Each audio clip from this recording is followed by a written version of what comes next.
수백 명이 운집한 장례식장. 최 변호사가 스위스 은행 특정 계좌의 상속자는 별도로 확인될 것이라고 발표하는 순간 뒤쪽에서 작은 손이 조용히 올라갔다. 저기요. 10살 아이의 목소리가 웅장한 침묵을 깼다. 그 계좌는 우리 아빠 거예요. 윤아람의 선언에 장례식장이 순식간에 아수라장으로 변했다. 기석과 서진의 얼굴이 창백해지고 기자들의 플래시가 미친 듯이 터져나왔다. 할아버지의 손자인가? 서진이 떨리는 목소리로 묻자 아이가 고개를 끄덕였다. 네, 할아버지께서 저를 위해 만들어 두셨대요. 이야기 들어가기 전에 무료로 누를 수 있는 구독과 좋아요 부탁드립니다. 작은 클릭이지만 여러분께 큰 행운이 찾아올 거예요. 서울 강남의 한 저택, 한강이 내려다 보이는 거대한 창문 너머로 겨울 해가 저물어가고 있었습니다. 거실 벽면을 가득 채운 초상화들이 웅장한 침묵 속에서 이 집안의 오랜 역사를 말없이 증언하고 있었죠. 90년대부터 2000년대까지 격동의 시절을 견뎌온 재벌가의 흔적들이었습니다. 가장 중앙에 걸린 한도연 회장의 젊은 시절 초상화는 카리스마 넘치는 눈빛으로 여전히 이 집안을 내려다보고 있었습니다. 한기석이 검은 양복을 차려입고 거실 중앙에 서 있었습니다. 52살의 나이에도 불구하고 여전히 날카로운 눈빛을 가진 장남이었죠. 손에 든 서류를 내려다보며 입술을 꾹 다물고 있었습니다. 아버지 한도연 회장의 부고가 신문 일면을 장식한 지 사흘째, 그동안 잠시도 쉬지 못했습니다. 장례 준비와 함께 회사 업무까지 처리해야 했거든요. 기석은 서류를 탁자 위에 내려놓으며 깊은 한숨을 내쉬었습니다. 그 서류는 다름 아닌 주주명부였습니다. 아버지가 돌아가신 후 주식시장이 요동치고 있었고 경영권에 대한 추측들이 연일 신문에 오르내리고 있었습니다. 이제 진짜 시작이군. 기석이 혼잣말을 중얼거렸습니다. 마음속으로는 이미 각오를 다지고 있었죠. 이번엔 놓치지 않는다. 아버지께서 평생 읽어놓으신 이 모든 것, 당연히 내가 이어받아야 해. 장남인 내가. 현관문이 열리는 소리와 함께 구두 소리가 들렸습니다. 한서진이 뒤늦게 들어오고 있었죠. 49살의 장녀는 언제나 완벽하게 단정한 모습이었습니다. 검은 한복을 입었지만 화장은 흐트러짐 없이 정갈했고 수십 년간 언론과 정치계를 상대해온 노련함이 몸에 밴 여성이었습니다. 형님, 장례 준비는 어떻게 되어가고 있습니까? 서진의 목소리는 정중했지만 어딘지 탐색적인 느낌이 있었습니다. 기석은 서류에서 눈을 떼지 않은 채 대답했습니다. 모든 준비는 끝났어. 조문객만 이미 3,000명이 넘게 예약했고 내일 발인이니까 오늘 밤까지만 견디면 돼. 3,000명이나요? 역시 아버님의 영향력은 대단하셨네요. 서진은 소파에 앉으며 주변을 천천히 둘러보았습니다. 이 거실에서 얼마나 많은 중요한 결정들이 내려졌을까요? 외환위기 때도 카드 대란 때도 수많은 기업 인수합병 건들도 모두 이곳에서 결정되었습니다. 그런데 형님, 회사 이사회에서는 뭐라고 하던가요? 서진의 질문에 기석이 고개를 들었습니다. 당연히 경영 공백을 우려하고 있어. 주주들도 마찬가지고 빨리 후계 구조를 명확히 해야 한다는 압박이 거세. 그렇다면 이번 기회에 서진이 말을 시작하려는 순간 기석이 손을 들어 제지했습니다. 서진아, 성급하게 굴지 말자. 아버지께서 무엇을 준비해 두셨는지 먼저 확인해 봐야 해. 기석의 목소리에는 경고의 뉘앙스가 섞여 있었습니다. 서진은 잠시 입을 다물었다가 다른 화제로 돌렸습니다. 아버님께서 평생 모으신 것들이 참 많으시네요. 이 골동품들, 그림들, 모든 것들을 어떻게 정리해야 할지. 정리는 나중 일이고 지금은 회사부터 생각해야 해. 아버지 빈자리를 누가 어떻게 채울 것인가가 가장 중요하잖아. 기석의 말에 서진이 고개를 끄덕였습니다. 하지만 마음속으로는 자신만의 계산을 하고 있었죠. 아버지의 평판은 내가 지켜야 해. 그리고 회사도. 형님이 경영 실무를 맡는다면 대외 관계는 당연히 내 몫이겠지. 언론도 정치권도 모든 인맥이 나한테 있으니까. 거실 한쪽에서 나이든 집사가 조용히 차를 준비하고 있었습니다. 김 집사는 50년 넘게 이 집에서 일해온 충실한 하인이었죠. 한도연 회장이 젊은 시절부터 함께한 거의 유일한 사람이었습니다. 집사는 찻잔을 나르며 조심스럽게 입을 열었습니다. 도련님, 아가씨, 회장님께서 남기신 유원장 말씀입니다. 기석과 서진의 시선이 동시에 집사에게 쏠렸습니다. 순간 거실 안의 공기가 팽팽해졌죠. 유원장이야 당연히 있겠지. 공증사무소에 맡겨둔 거 말하는 거야? 기석이 담담하게 물었지만 속으로는 긴장하고 있었습니다. 집사는 잠시 망설이더니 계속 말했습니다. 그것 말고요. 따로 봉인된 유원장이 하나 더 있다고 하셨습니다. 뭐라고? 서진이 찻잔을 받던 손이 잠시 멈췄습니다. 그런 얘기는 처음 듣는데요. 김 집사님, 확실한 말씀이세요? 네, 아가씨. 회장님께서 돌아가시기 일주일 전에 직접 말씀하셨습니다. 그 유원장은 장례식이 끝난 후에 공개하라고 하시면서요. 기석이 일어나 창가로 걸어갔습니다. 한강 위로 석양이 붉게 물들고 있었죠. 그 유원장은 지금 어디에 있는 거야? 최 변호사님께서 보관하고 계십니다. 회장님께서 직접 맡기셨어요. 텔레비전에서는 한도연 회장의 일대기를 다룬 특집 방송이 나오고 있었습니다. 젊은 시절 맨손으로 사업을 시작했던 이야기부터 90년대 외환위기 때의 결단, 2000년대 카드 대란 당시의 구조조정까지, 그리고 수많은 고난을 이겨낸 기업가 정신에 대한 찬사들이 이어졌습니다. 방송에서는 당시 상황을 생생하게 재현하고 있었습니다. 90년대 말 외환위기 당시 수많은 기업들이 무너져갔지만 한도연 회장은 과감한 구조조정과 신사업 진출로 위기를 기회로 바꿔냈습니다. 리포터의 목소리가 거실에 울려 퍼졌습니다. 기석과 서진은 모두 그 방송을 바라보고 있었지만 각자의 생각에 잠겨 있었죠. 서진이 조용히 말했습니다. 아버님은 정말 대단한 분이셨어요. 그 어려운 시절을 모두 헤쳐나가시고, 그래서 더욱 조심해야 해. 아버지 같은 분이 마지막까지 준비 안 하셨을 리 없어. 기석의 목소리에는 존경과 함께 약간의 경계심이 섞여 있었습니다. 김 집사가 다시 입을 열었습니다. 참, 그리고 회장님께서 마지막에 이상한 말씀을 하나 더 하셨는데요. 이상한 말씀이라니? 비밀 계좌에 대한 얘기였습니다. 누군가에게 전해줘야 할 것이 있다고 하시면서요.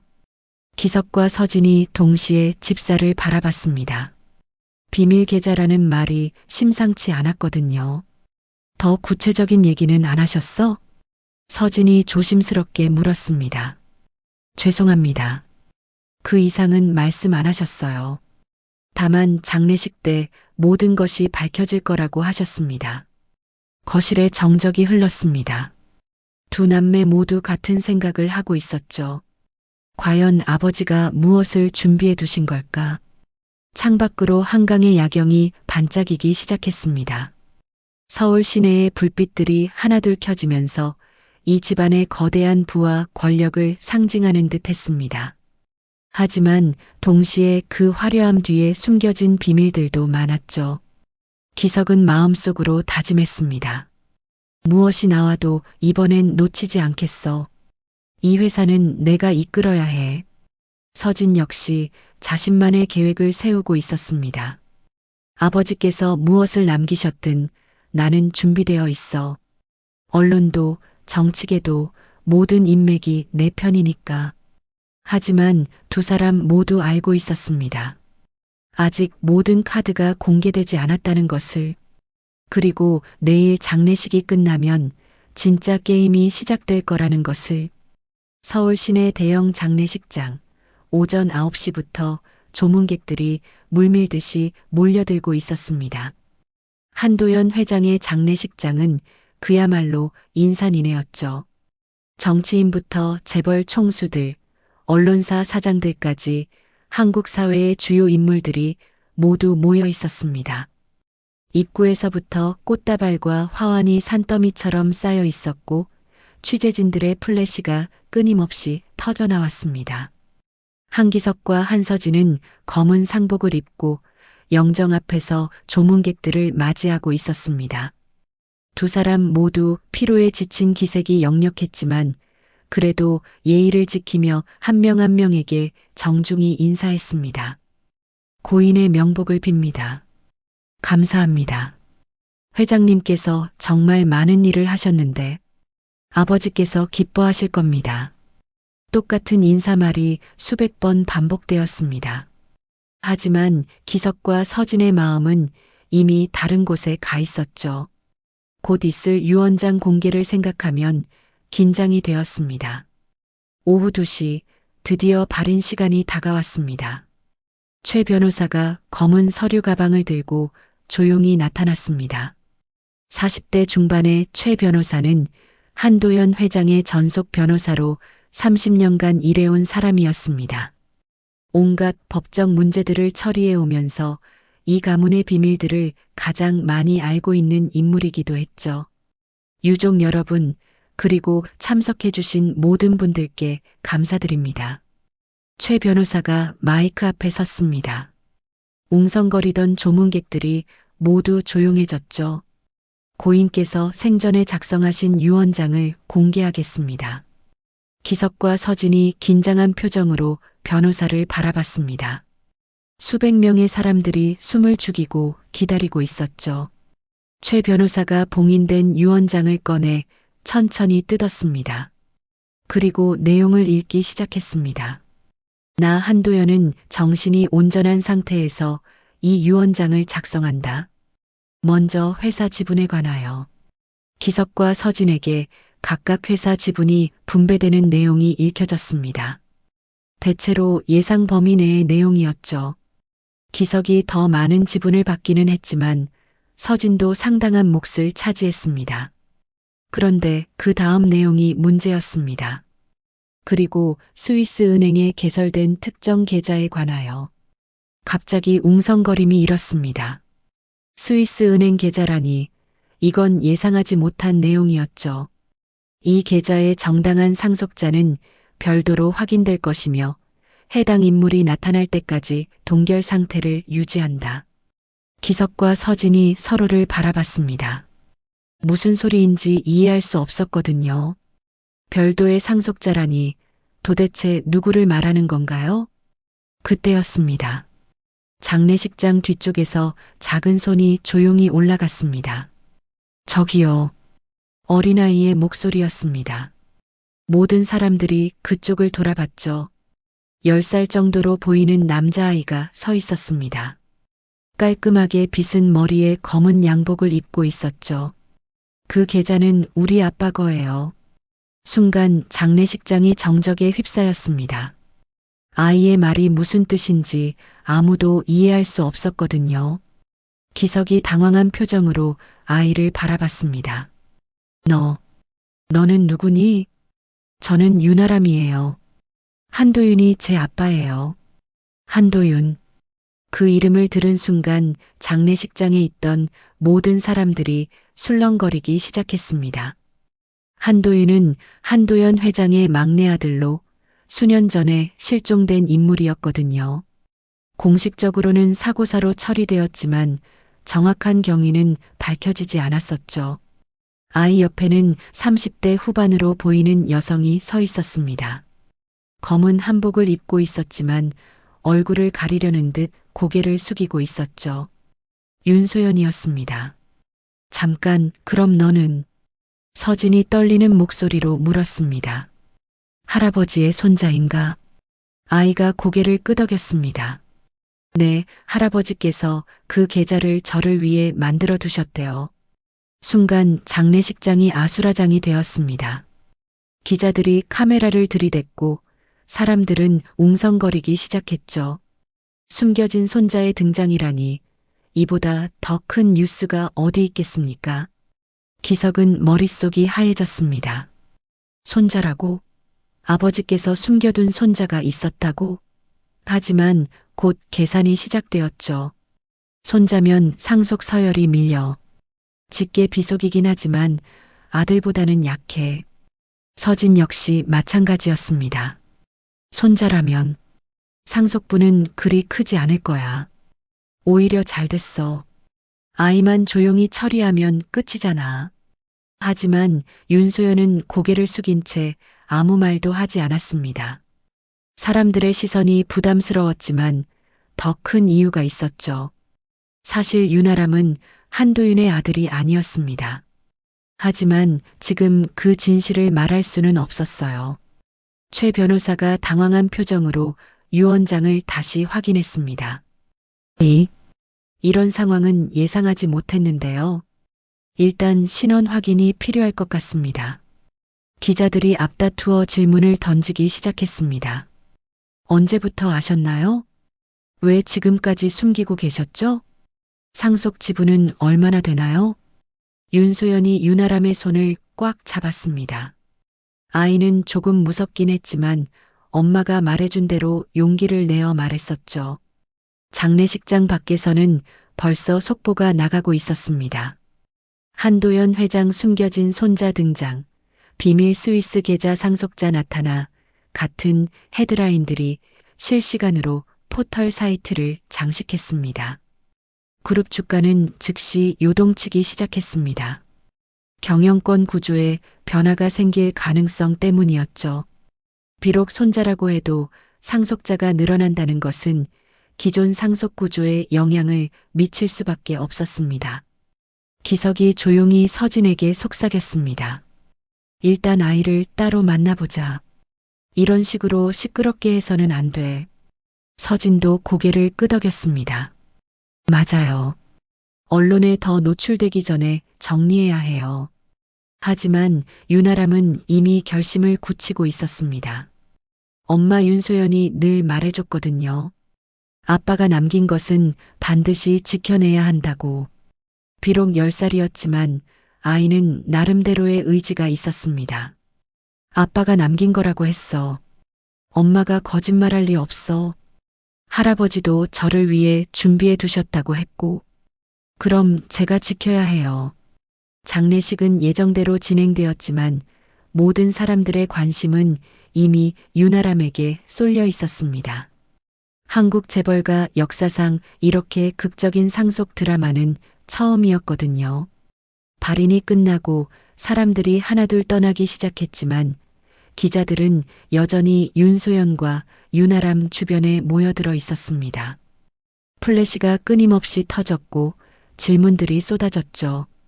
윤소연은 아이의 손을 꽉 잡고 조용히 말했습니다. 오늘은 장례식입니다. 더 이상의 질문은 받지 않겠어요. 그리고 윤아람과 함께 장례식장을 빠져나갔습니다. 뒤에서 기석과 서진이 그 모습을 지켜보고 있었죠. 두 사람의 표정은 복잡했습니다. 예상하지 못한 변수가 등장한 것이었거든요. 한도연 회장 장례식이 끝난 지 이틀째 서울 시내는 온통 이 소식으로 들끓고 있었습니다. 각종 포털 사이트 실시간 검색어 1위부터 10위까지 모두 한도연 회장과 관련된 키워드들로 도배되어 있었죠. 숨겨진 손자, 비밀 계좌, 윤아람, 상속 전쟁 같은 단어들이 계속해서 화제를 불러일으키고 있었습니다. 그룹 본사 이사회실에서는 긴급 회의가 열리고 있었습니다. 한기석이 회의 테이블 상석에 앉아 있었고 주요 임원들이 양쪽으로 자리를 잡고 있었죠. 분위기는 심각했지만 어딘지 여유로운 기색도 엿보였습니다. 회장님, 이번 일로 주가가 많이 요동치고 있습니다. 재무 담당 이사가 보고서를 펼치며 말했습니다. 하지만 크게 걱정할 정도는 아닙니다. 손자라고 해도 경영권에는 별다른 영향이 없을 테니까요. 기석이 고개를 끄덕였습니다. 맞습니다. 직계 비속이긴 하지만 상속 순위로는 우리가 훨씬 앞서죠. 게다가 아직 10살짜리 아이 아닙니까? 그렇습니다. 법적으로도 미성년자는 경영 참여가 불가능하고 지분이 있다고 해도 의결권 행사에 제약이 많습니다. 임원들의 말에 기석은 안도감을 느꼈습니다. 처음에는 당황했지만 생각해보니 그리 큰 문제가 아니었던 것이죠. 하지만 한서진은 달랐습니다. 그는 언론과 여론의 무서움을 누구보다 잘 알고 있었거든요. 서진은 자신의 사무실에서 각종 뉴스를 모니터링하고 있었습니다. 이건 단순한 상속 문제가 아니야. 서진이 혼잣말을 중얼거렸습니다. 컴퓨터 화면에는 각종 온라인 커뮤니티와 SNS 반응들이 실시간으로 올라오고 있었죠. 불쌍한 아이 재벌가의 숨겨진 진실, 과연 정당한 상속자일까 같은 댓글들이 끊임없이 달리고 있었습니다. 여론이 생각보다 복잡하게 흘러가고 있었어요. 그때 서진의 휴대폰이 울렸습니다. 박 기자였습니다. 50대 중반의 박 기자는 90년대부터 2000년대까지 재벌가 스캔들을 전문으로 다뤄온 베테랑 탐사보도 기자였죠. 한도연 그룹의 과거 사건들도 여러 차례 다뤘던 인물이었습니다. 서진 씨, 바쁘시겠지만 잠깐 통화 가능한가요? 박 기자의 목소리는 평소와 달리 진지했습니다. 네, 박 기자님. 무슨 일이세요? 이번 유나람이라는 아이 건에 대해서인데요. 제가 좀 흥미로운 자료를 발견했습니다. 서진의 표정이 굳어졌습니다. 어떤 자료 말씀이시죠? 2000년대 초반 자료들을 뒤져보다가 발견한 건데 당시 그룹에서 주최한 자선 행사 사진이 있어요. 그런데 그 사진에 한도연 회장님과 윤소연 씨가 함께 찍힌 게 있더라고요. 서진의 심장이 빨리 뛰기 시작했습니다. 그게 무슨 의미가 있나요? 자선 행사라면 많은 사람들이 참석했을 테고. 아니에요. 이건 공식 행사 사진이 아니라 뒤풀이 자리 사진이에요. 그것도 꽤 친밀해 보이는 분위기의 사진이죠. 박 기자의 말에 서진은 당황했습니다. 만약 그런 사진이 공개된다면 어떻게 될까요? 박 기자님, 그 사진을 어떻게 하실 생각이신가요? 아직 확실하지 않습니다. 일단 더 조사해 봐야죠. 유나람이라는 아이가 정말 한도윤 씨의 아들인지 아니면 다른 비밀이 있는지 말이에요. 전화를 끊은 후 서진은 급히 기석에게 연락했습니다. 한편 윤소연은 작은 아파트에서 유나람과 함께 지내고 있었습니다. 장례식 이후 기자들의 취재 요청이 빗발치고 있었지만 모두 거절하고 있었죠. 엄마, 사람들이 우리를 왜 이렇게 신기하게 바라보는 거예요? 10살 유나람이 창문 밖을 바라보며 물었습니다. 아파트 앞에는 여전히 몇몇 기자들이 대기하고 있었거든요. 하람아, 우리가 갑자기 유명해져서 그래. 조금만 참자. 윤소연이 아이를 다독이며 말했습니다. 하지만 마음속으로는 걱정이 많았어요. 진실이 밝혀질까봐 두려웠거든요. 그때 초인종이 울렸습니다. 윤소연이 조심스럽게 문을 열어보니 최 변호사가 서 있었습니다.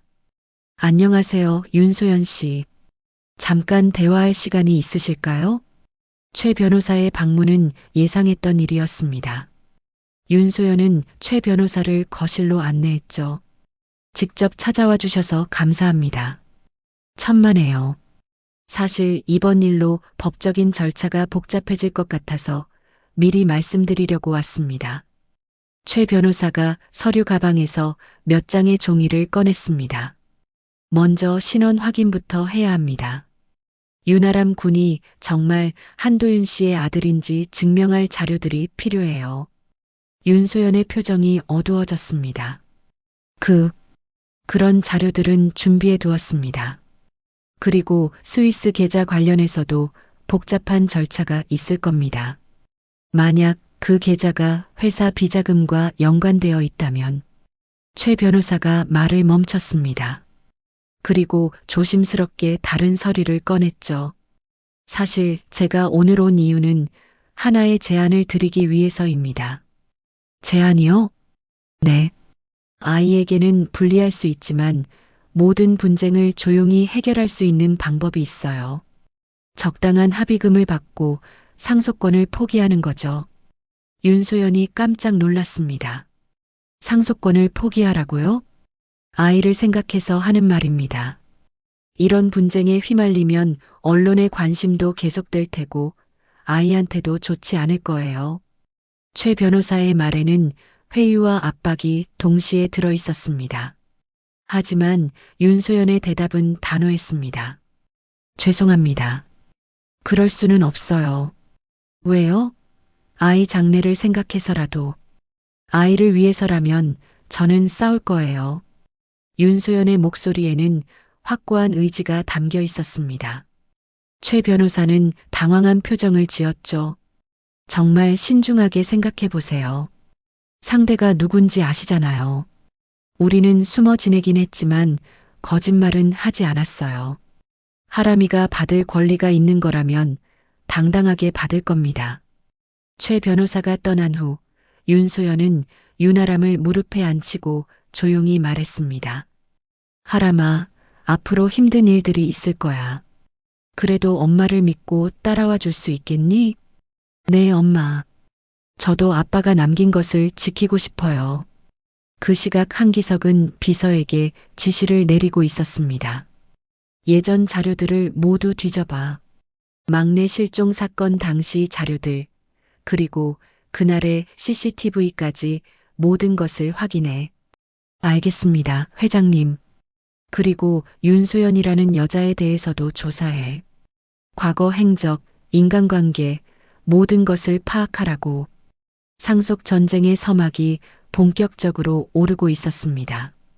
장례식이 끝난 지 일주일이 지났지만 언론의 관심은 더욱 뜨거워지고 있었습니다. 박 기자는 자신의 사무실에서 밤늦게까지 자료를 뒤지고 있었죠.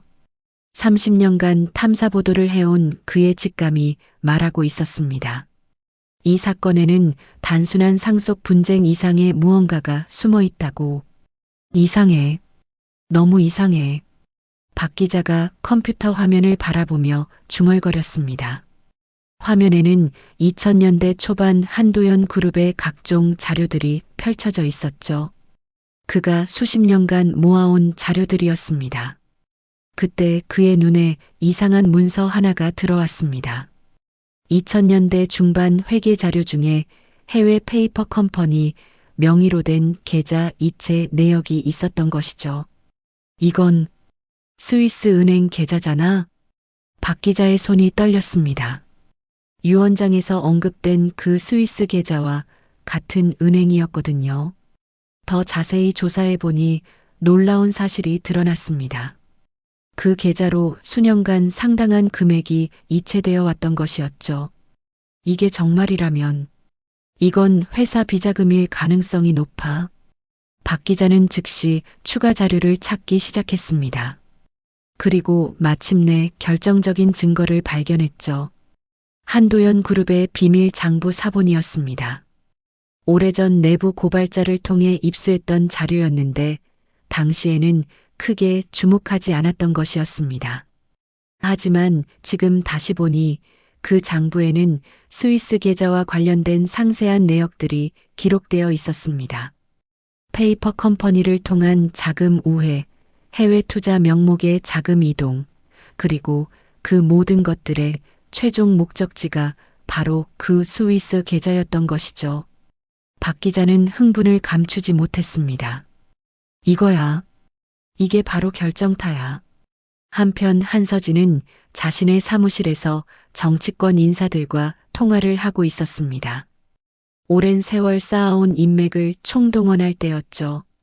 국정감사 시즌도 다가오고 있으니 이번 기회에 재벌 비자금 문제를 한번 짚고 넘어가는 것도 좋을 것 같은데요. 서진의 목소리는 차분했지만 계산적이었습니다. 그 스위스 계좌가 정말 상속용이라면 문제없겠지만 만약 회사 비자금이라면 당연히 환수되어야 하는 것 아닙니까? 전화 너머 정치인도 관심을 보였습니다. 그렇다면 국세청 조사도 필요하겠네요. 한서진 씨, 확실한 자료가 있으신가요? 곧 나올 겁니다. 믿을 만한 기자가 추적하고 있거든요. 서진은 박 기자와 미리 접촉해서 정보를 공유하고 있었습니다. 물론 박 기자는 서진의 진짜 의도를 모르고 있었죠. 단지 특종을 위해 협력하고 있을 뿐이었습니다. 며칠 후 박 기자의 기사가 대형 일간지 일면에 실렸습니다. 한도연 그룹 비밀 계좌 의혹, 회사 비자금 가능성 제기. 기사는 상세한 자료와 함께 스위스 계좌의 출처에 대한 의문을 제기했습니다. 페이퍼 컴퍼니를 통한 자금 이동, 해외 투자 명목의 우회 이체, 그리고 그 모든 것들이 결국 윤아람이 상속받을 그 계좌로 귀결되었다는 내용이었죠. 여론이 급격히 바뀌기 시작했습니다. 처음에는 불쌍한 손자라며 동정하던 사람들이 이제는 비자금 환수해야 한다며 목소리를 높이기 시작했습니다. 온라인 커뮤니티에서는 격렬한 논쟁이 벌어졌습니다. 회사 돈을 빼돌린 거라면 당연히 돌려받아야지. 아니야, 아직 확실하지 않잖아. 아이는 죄가 없어. 재벌들이 다 이런 식이야. 비자금 만들어 놓고 나중에 상속이라고 우기는 거지. 그래도 10살짜리 아이한테 너무 가혹한 거 아니야? 여론이 완전히 분열되었습니다. 윤아람을 지지하는 사람들과 비자금 환수를 주장하는 사람들로 나뉘어 치열한 공방이 이어졌죠. 가장 힘든 것은 윤아람이었습니다. 학교에서도 아이들이 수군거리기 시작했거든요. 야, 하람아. 너 진짜 재벌 손자 맞아? 뉴스에서 보니까 너네가 돈 때문에 나온 거 아니야? 부자가 될 거라며? 우리한테도 용돈 좀 줘. 처음에는 신기해하던 아이들이 이제는 비꼬는 투로 말하기 시작했습니다. 윤아람은 점점 위축되어 갔죠. 엄마, 학교에서 애들이 저한테 이상하게 대해요. 집에 돌아온 윤아람이 울먹이며 말했습니다. 무슨 말을 하는데? 저희가 돈 때문에 나왔다고 해요. 그리고 그 돈이 원래 회사 돈이래요. 윤소연의 마음이 아팠습니다. 10살짜리 아이가 감당하기에는 너무 무거운 일들이었죠. 하람아, 그런 말 신경 쓰지 마. 우리는 정당한 일을 하고 있는 거야. 하지만 윤소연 자신도 흔들리고 있었습니다. 혹시 자신이 잘못된 선택을 한 것은 아닐까? 아이를 이런 고통 속에 밀어넣은 것은 아닐까? 그날 밤 윤소연은 오래된 상자를 꺼냈습니다. 그 안에는 한도연 회장과의 추억이 담긴 물건들이 들어 있었죠. 2000년 8년 봄이었습니다. 윤소연은 시골의 작은 분원병원에서 간호사로 일하고 있었어요. 어느 날 저녁 퇴근길에 길에서 쓰러진 노인을 발견했죠. 할아버지, 괜찮으세요? 노인은 의식을 잃고 있었습니다. 윤소연은 즉시 응급처치를 하고 병원으로 옮겼어요. 다행히 큰 문제는 아니었지만 당뇨로 인한 쇼크 상태였습니다. 고맙습니다, 간호사님. 의식을 되찾은 노인이 고마워했습니다. 그때까지만 해도 윤소연은 그가 누군지 몰랐어요. 그냥 도움이 필요한 할아버지일 뿐이었죠. 괜찮으세요? 당연한 일이에요. 아니에요. 요즘 같은 세상에 이런 분이 계시다니. 정말 고맙습니다. 노인의 눈에는 진실한 감사의 마음이 담겨 있었습니다. 그리고 그 순간부터 두 사람의 인연이 시작되었죠. 나중에야 알았지만 그 노인이 바로 한도현 회장이었습니다. 당시 스트레스와 과로로 몸이 많이 안 좋았던 상태였어요. 하지만 윤소연에게는 그냥 자상한 할아버지였을 뿐이었죠. 그 사람은 회장이기 전에 그냥 아픈 노인이었어요. 윤소연이 혼잣말을 중얼거렸습니다. 그때의 한도연 회장은 정말 따뜻한 사람이었거든요. 권력이나 부보다는 인간적인 면을 더 많이 보여줬던 분이었습니다. 하지만 그런 추억도 지금은 무거운 짐이 되어 있었습니다. 진실을 말할 수도 없고 그렇다고 포기할 수도 없는 상황이었거든요. 한기석과 한서진은 각자의 방식으로 압박을 가하고 있었습니다. 기석은 법적 절차를 통해 신원 확인을 까다롭게 만들고 있었고, 서진은 언론과 여론을 통해 유나람 모자를 궁지로 몰아가고 있었죠. 이제 곧 끝날 거야. 서진이 자신있게 말했습니다. 아이만 포기하면 모든 것이 원래대로 돌아가. 하지만 유나람은 아직 포기하지 않았습니다. 비록 10살이었지만 나름대로의 의지가 있었거든요. 아빠가 남긴 것은 반드시 지켜낼 거예요. 언론과 여론의 압박이 극에 달하던 어느 날 저녁 끔찍한 일이 일어났습니다. 윤소연이 병원 일을 마치고 집으로 돌아가던 중 교통사고를 당한 것이었죠. 서울 강남의 한 교차로에서 대형 트럭과 충돌했습니다. 응급실로 이송되는 환자입니다. 의식불명 상태, 다발성 외상, 응급실이 순식간에 아수라장이 되었습니다. 윤소연은 중환자실로 옮겨졌고 의사들이 긴급 수술을 시작했죠. 유나람은 학교에서 급히 연락을 받고 병원으로 달려왔습니다. 엄마, 엄마. 10살 아이가 중환자실 유리창 너머로 의식불명 상태의 엄마를 바라보며 울고 있었습니다. 손을 유리에 대고 간절히 부르지만 엄마는 응답하지 않았죠. 각종 의료기기에 둘러싸인 엄마의 모습이 너무 작고 연약해 보였습니다. 하람아, 괜찮을 거야. 엄마는 강한 분이시니까. 병원 간호사가 아이를 달래려 했지만 유나람은 계속 울음을 터뜨렸습니다. 이제 정말 혼자가 된 것 같았거든요. 사고 소식은 빠르게 언론에 보도되었습니다. 하지만 단순한 교통사고로 처리되었죠. 트럭 운전사는 졸음운전을 했다고 진술했고 CCTV 영상도 별다른 의혹을 제기하지 않았습니다. 하지만 유나람은 뭔가 이상하다고 느꼈습니다. 엄마가 항상 조심스럽게 운전했는데 왜 갑자기 사고가 났을까요? 게다가 요즘 스트레스를 많이 받고 있던 상황이라 더욱 의심스러웠죠. 그런데 더 큰 충격이 기다리고 있었습니다. 사고가 난 지 이틀 후 인터넷에 폭탄 같은 녹취록이 공개된 것이었죠. 이거 윤소연 씨 목소리 맞나요?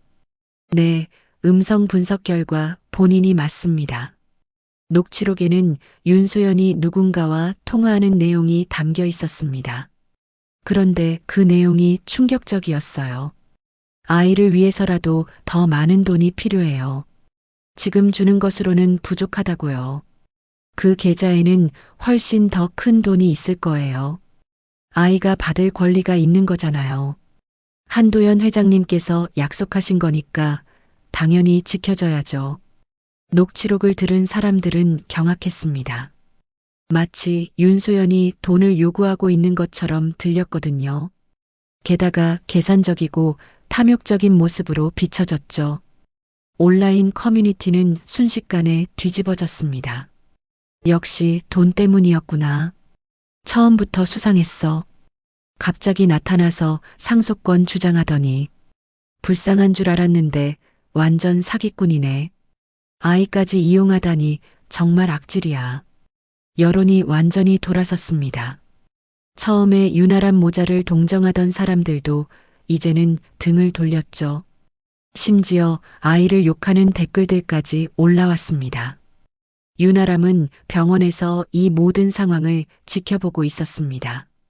인터넷 뉴스와 댓글들을 보며 점점 절망에 빠져갔죠. 엄마가 그런 사람이 아닌데. 아이는 울면서 중얼거렸습니다. 엄마 윤소연이 돈 때문에 자신을 이용했다는 말들이 믿어지지 않았거든요. 평생 검소하게 살면서 다른 사람들을 도와주기만 했던 엄마가 그런 사람일 리 없었어요.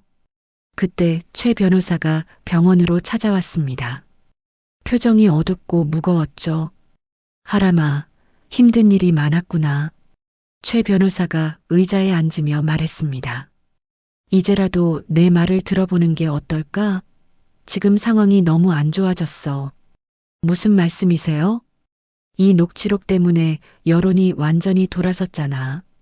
게다가 엄마도 의식이 없고 이런 상황에서 계속 버티는 게 과연 현명한 일일까? 최 변호사의 목소리에는 위협적인 뉘앙스가 섞여 있었습니다. 내가 그냥 손자라고만 인정하면 모든 게 끝나. 상속권도 포기하고 조용히 살아가는 거야. 그러면 더 이상 힘든 일은 없을 거야. 하지만 생각해봐. 엄마가 깨어나더라도 이미 여론은 돌아섰어. 계속 싸운다고 해서 이길 수 있을 것 같아? 오히려 더 큰 상처만 받을 뿐이야. 유나람은 혼란스러웠습니다. 정말 포기하는 게 맞는 걸까요? 하지만 엄마가 늘 말했던 것이 생각났어요. 아빠가 남긴 것은 반드시 지켜내야 한다고. 아니에요. 저는 포기하지 않을 거예요. 유나람의 작은 목소리에 놀라도록 단호한 의지가 담겨 있었습니다. 하람아, 넌 아직 어려서 모르는 거야. 어른들의 세계가 얼마나 무서운지. 그래도 포기하지 않을 거예요. 엄마가 깨어나면 모든 게 밝혀질 거예요. 최 변호사는 한숨을 쉬며 일어났습니다. 그렇다면 어쩔 수 없지. 하지만 후회하지 말아야 해.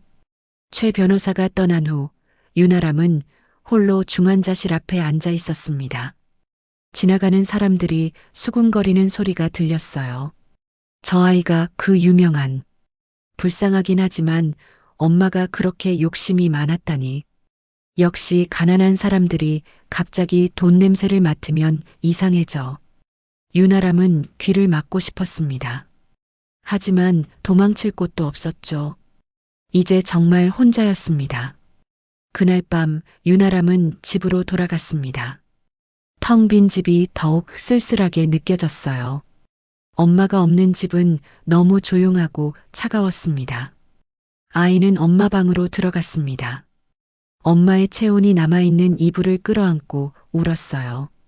그러다가 문득 엄마의 서랍이 조금 열려 있는 것을 발견했습니다. 유나람이 서랍을 열어보니 작은 수첩이 들어 있었습니다. 그리고 그 수첩 속에는 편지 봉투와 오래된 사진들, 그리고 작은 녹음기가 들어 있었죠. 편지 봉투에는 하람이에게라고 적혀 있었습니다. 아이가 떨리는 손으로 편지를 꺼내 읽기 시작했어요. 하람아, 만약 내가 이 편지를 읽고 있다면 엄마에게 무슨 일이 생긴 거겠지. 편지는 윤소연이 만약의 경우를 대비해서 미리 써둔 것이었습니다. 그리고 그 내용은 충격적이었어요. 너의 진짜 아빠는 한도윤이 아니야. 한도연 회장님이 너의 친아버지란다. 유나람의 눈이 커졌습니다. 할아버지가 아니라 아빠였다는 말인가요? 편지에는 더 놀라운 내용이 계속되었습니다. 윤소연과 한도연 회장의 숨겨진 관계, 그리고 유나람이 태어나게 된 경위가 자세히 적혀 있었죠. 그리고 수첩 속에는 한도연 회장이 직접 쓴 친필 편지도 들어 있었습니다. 소연아, 내 죄 많은 삶의 마지막 속죄가 이 아이다. 하람이는 내 아들이다. 세상에 공개할 수는 없지만 내가 책임져야 할 아이다. 유나람은 충격에 빠졌습니다. 자신이 지금까지 알고 있던 모든 것이 거짓이었던 거죠. 손자가 아니라 아들이었던 것입니다. 그리고 녹음기에는 한도연 회장의 목소리가 녹음되어 있었습니다. 그 계좌는 하람이를 위한 것이다. 누구도 건드리지 말라. 그 아이가 내 마지막 희망이다. 유나람은 모든 진실을 깨달았습니다. 그리고 동시에 무서운 각오도 섰죠. 이제 더 이상 숨지 않을 거예요. 무섭지만 도망치지 않을 거예요. 유나람은 밤새 엄마가 남긴 편지와 자료들을 읽고 또 읽었습니다. 10살 아이가 이해하기에는 너무 복잡하고 무거운 내용들이었지만 하나씩 천천히 이해해 나갔죠. 그리고 마침내 모든 진실의 조각들이 맞춰지기 시작했습니다. 한도연 회장의 친필 편지에는 더 자세한 내용이 적혀 있었습니다. 소연아, 나는 평생 차가운 사업가로만 살아왔다. 가족에게도 따뜻하지 못했고 사랑하는 사람들에게도 상처만 주었다. 하지만 너와 하람이를 만나면서 비로소 진짜 사람다운 감정을 느꼈다. 이 아이는 내 죄 많은 삶의 마지막 속죄이자 동시에 가장 소중한 선물이다. 편지를 읽으며 유나람의 눈에서 눈물이 흘렀습니다. 할아버지라고 생각했던 분이 사실은 자신의 친아버지였다니. 그리고 그분이 자신을 얼마나 사랑하셨는지가 글 속에서 고스란히 전해져 왔어요. 수첩 속에는 윤소연의 일기도 들어 있었습니다. 그 일기를 통해 유나람은 엄마와 한도연 회장의 사랑 이야기를 알게 되었죠. 2000년 10년 가을 윤소연의 일기였습니다. 오늘도 그분이 병원에 오셨다. 정기 검진이라고 하시지만 사실 저를 보러 오시는 것 같다. 처음 만났을 때는 그냥 아픈 할아버지였는데 이제는 내 마음이 이상하다. 그분도 저를 바라보시는 눈빛이 다르다. 그분께서 오늘 고백하셨다. 나이 차이도 많고 신분도 다르고 모든 것이 불가능하다는 걸 아시면서도 진심을 말씀해 주셨다. 나도 이미 마음이 기울어 있었다. 하지만 이 사랑이 얼마나 위험한지 알고 있다. 한적한 별장에서 만났다. 그분은 평소와 다르게 편안한 모습이셨다. 정장이 아닌 평상복을 입으시니 그냥 다정한 아버지 같았다. 소연아, 나와 함께 있으면 힘들 거야. 숨어야 하고 공개적으로 사랑할 수도 없어. 그래도 괜찮겠어? 라고 물으셨다. 나는 괜찮다고 대답했다. 사랑하는 사람과 함께 있다면 어떤 어려움도 견딜 수 있을 것 같았다. 하지만 일기는 점점 슬픈 내용으로 바뀌어 갔습니다. 임신했다는 것을 알았을 때 그분은 너무 기뻐하셨다. 하지만 동시에 걱정도 많이 하셨다. 이 아이가 태어나면 평생 숨어서 살아야 한다는 것을 아시기 때문이다.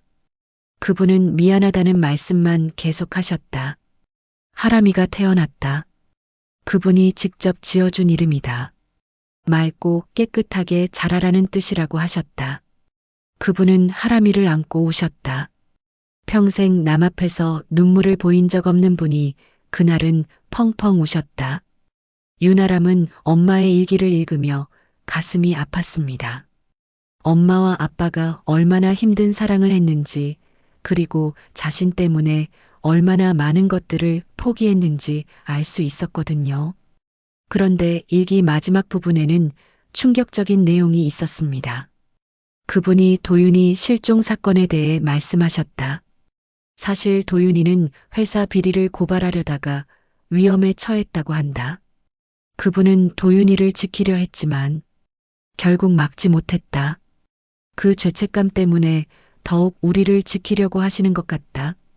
하람이를 도윤이의 아들이라고 하신 것도 그런 이유에서였다.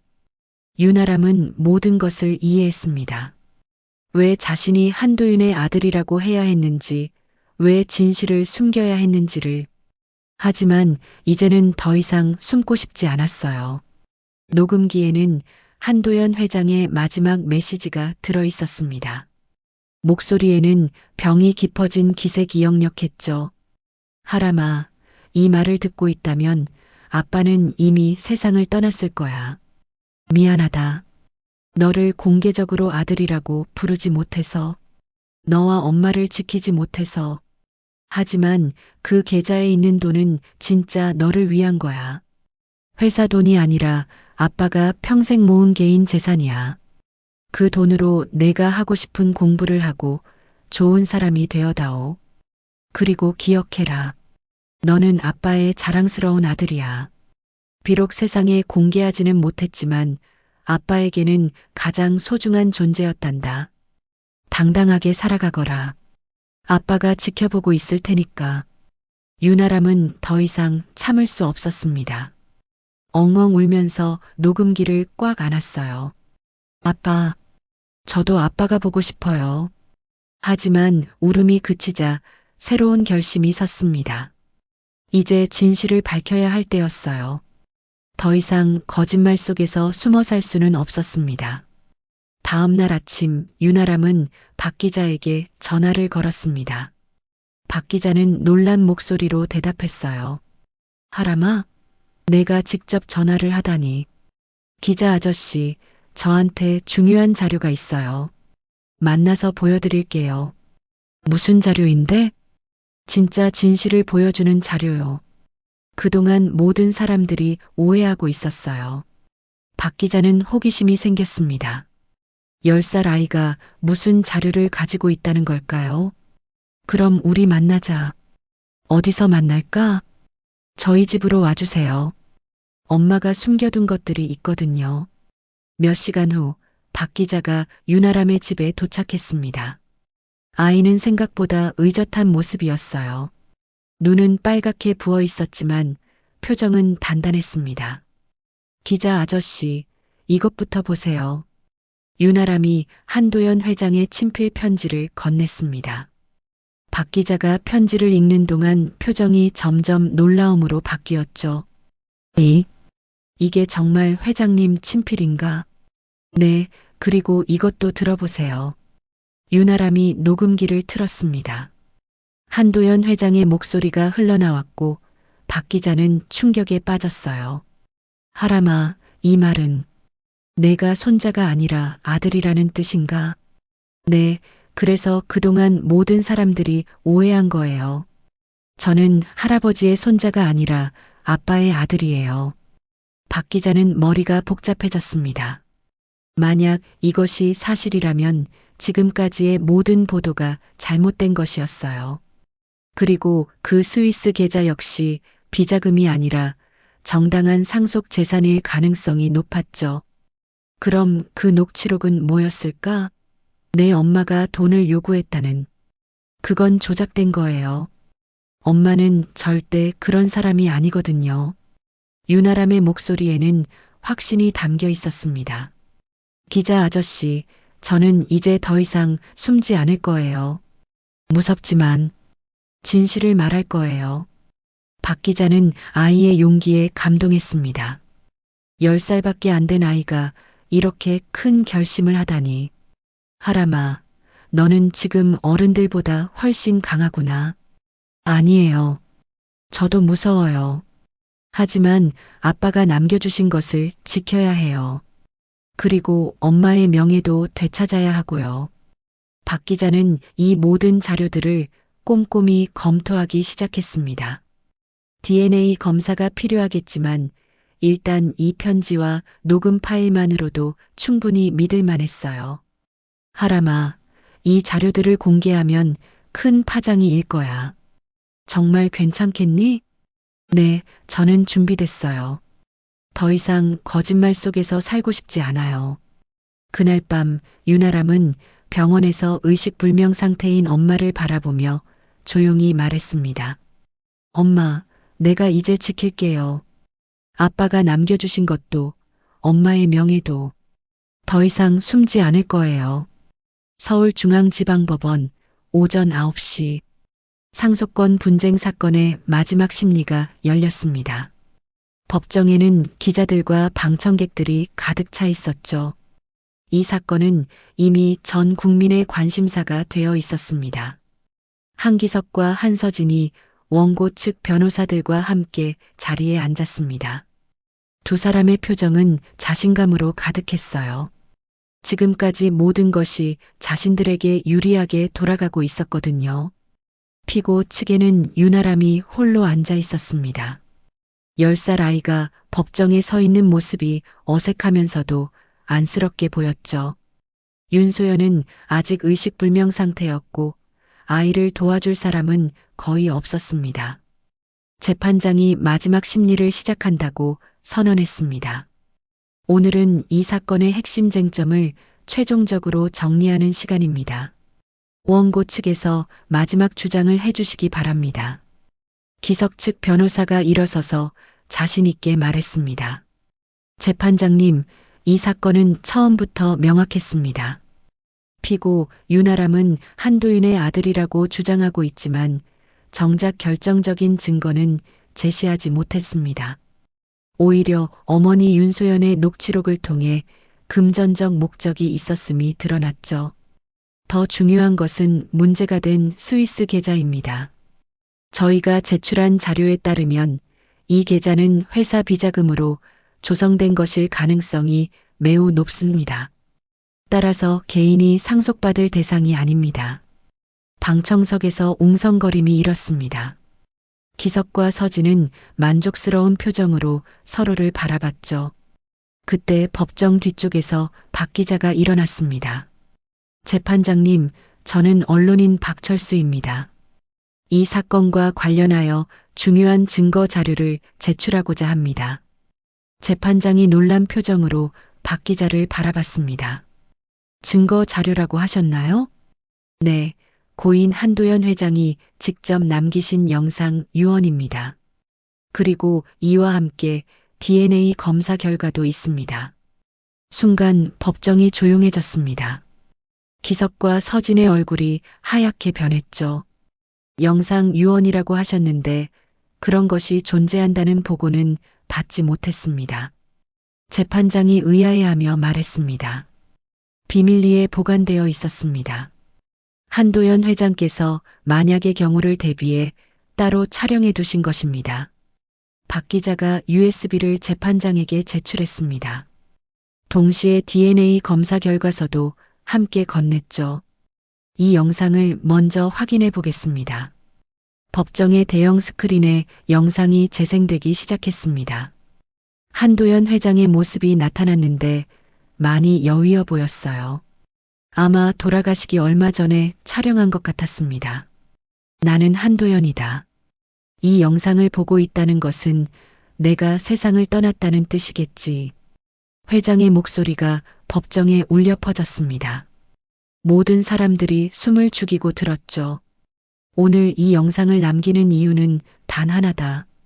내 아들 윤아람에 대해 말하기 위해서다.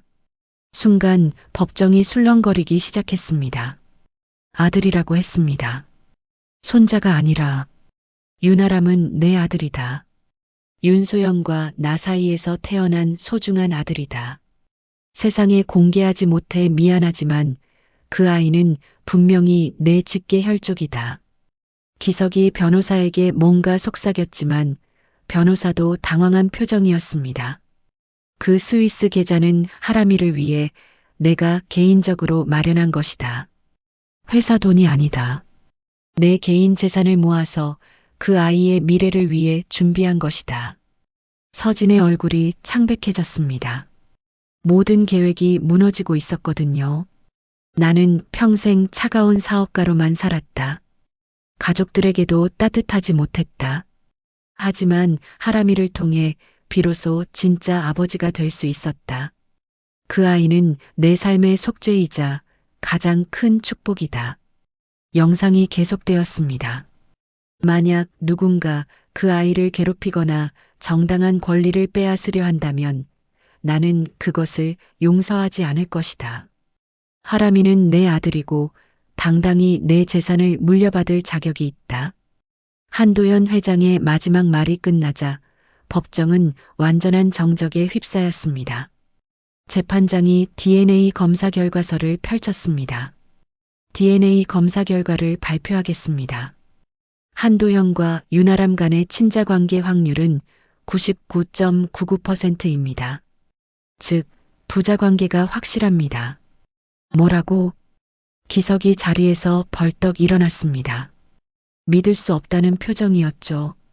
재판장님, 그 DNA 검사가 정확한 것인지 확인이 필요합니다.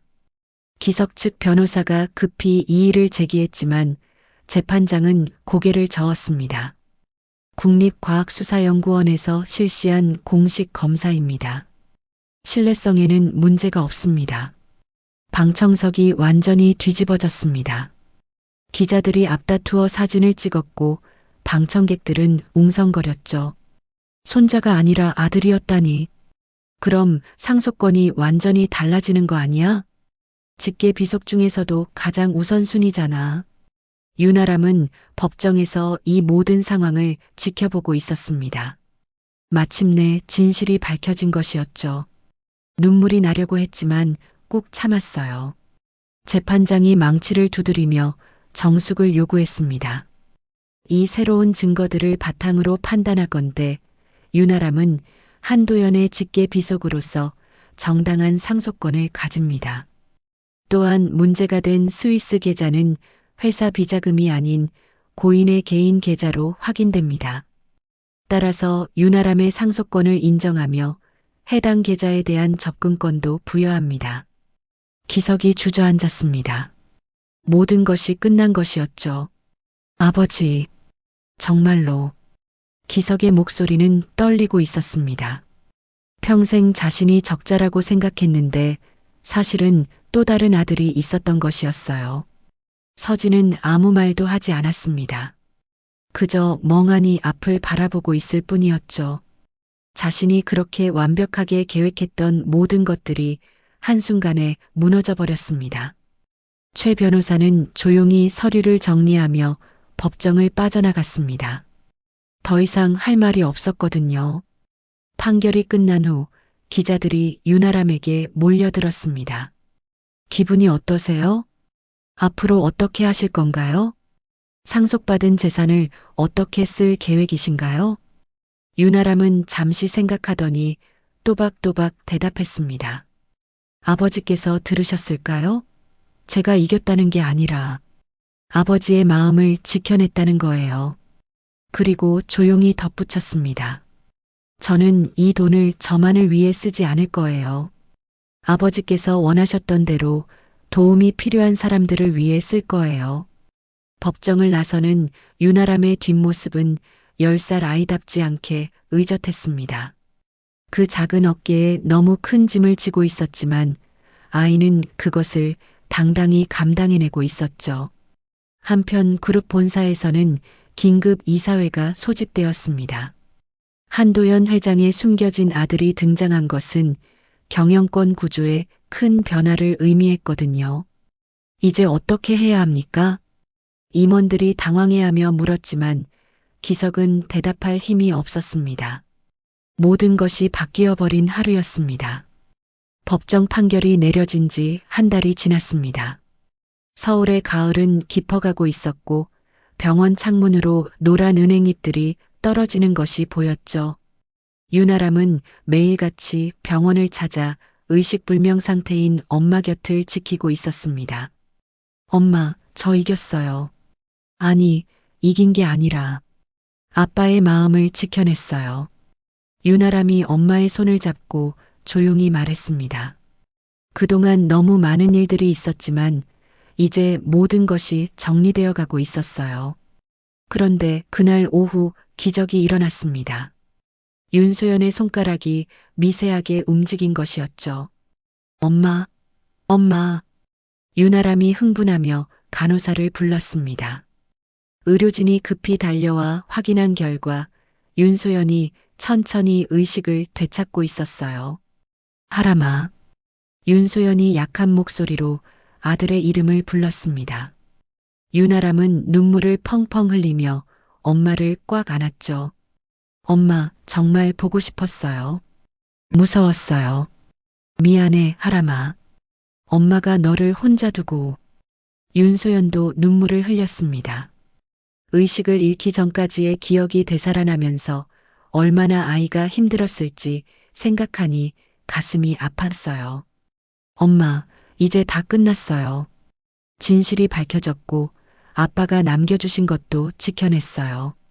윤아람이 그동안 있었던 일들을 차근차근 설명해 주었습니다. 법정에서의 일, DNA 검사 결과, 그리고 한도현 회장의 영상 유언까지.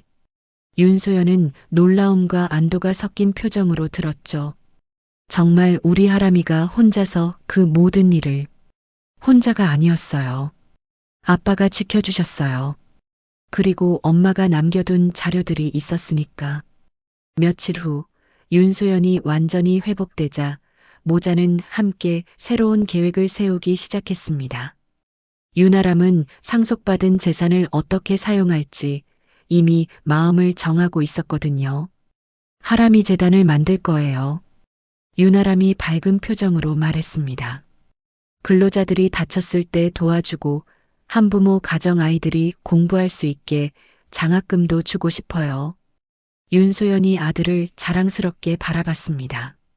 10살밖에 안 된 아이가 이렇게 성숙한 생각을 하다니. 아빠가 좋아하실 거예요. 한 달 후 하람이 재단 설립 기념식이 열렸습니다. 장소는 한도연 그룹 본사 대강당이었죠. 아이러니하게도 그곳에서 새로운 시작을 알리는 것이었습니다. 기념식에는 많은 사람들이 참석했습니다. 특히 90년대 말 외환위기와 2000년대 초 카드 대란 당시 해고되었던 옛 직원들도 초청되었어요. 당시 어려운 시절을 함께 겪었던 분들이었습니다. 안녕하세요. 저는 윤아람입니다. 윤아람이 단상에 서서 인사했습니다. 10살 아이가 이런 자리에 서 있는 모습이 신기하면서도 대견해 보였어요. 오늘 첫 번째 장학 증서를 드리려고 합니다. 김철수 할아버지 나와주세요. 김철수는 90년대 말 외환위기 당시 그룹에서 해고되었던 직원이었습니다. 그 후 힘든 시절을 보내면서도 손자를 훌륭하게 키워낸 분이었죠. 할아버지, 손자분이 대학에 가신다고 들었어요. 이 장학금으로 마음껏 공부하세요. 윤아람이 장학 증서를 전달하자 김철수 할아버지의 눈에 눈물이 흘렀습니다. 고맙습니다. 정말 고마워요. 제가 고마워요. 할아버지께서 그 힘든 시절을 견뎌주셨으니까 오늘이 있는 거잖아요. 객석에서 박수가 터져 나왔습니다. 과거의 상처를 치유하고 새로운 희망을 주는 순간이었어요. 기념식이 끝날 무렵 한서진이 조용히 윤아람에게 다가왔습니다. 처음 보는 서진의 모습은 겸손했어요. 하람아, 고생 많았구나. 서진이 아이의 눈을 바라보며 말했습니다. 그 돈 너에게 가는 게 맞았어. 고모가 잘못 생각했었어. 고모도 힘드셨을 거예요. 저는 고모를 원망하지 않아요. 윤아람의 대답에 서진은 더욱 미안한 마음이 들었습니다. 앞으로 도움이 필요하면 언제든 말해. 고모가 도울게. 감사해요, 고모. 한편 한기석은 검찰 조사를 받기 위해 청사로 향하고 있었습니다. 그동안 저질렀던 일들에 대한 책임을 져야 할 때였죠. 떠나기 전 그는 윤아람을 찾아왔습니다. 하람아. 기석이 아이 앞에서 고개를 숙였습니다. 큰아버지가 너에게 많이 미안하다. 용서해달라고 할 수는 없지만 정말 미안해. 큰아버지도 힘드셨을 거예요. 저는 다 이해해요. 윤아람의 마음은 이미 용서로 가득했습니다. 미움보다는 이해하려고 노력하고 있었거든요. 기석은 말없이 고개를 숙이고 떠났습니다. 검은 승용차가 그의 모습을 태우고 사라져갔죠. 그날 저녁 윤아람과 윤소연은 작은 아파트에서 조용한 시간을 보내고 있었습니다. 더 큰 집으로 이사할 수도 있었지만 둘은 이곳이 편했어요. 엄마, 이제 정말 끝난 건가요? 응, 이제 시작이야. 새로운 시작. 윤소연이 아들을 안으며 말했습니다. 이제 숨지 말자, 우리. 당당하게 살아가자. 네, 엄마.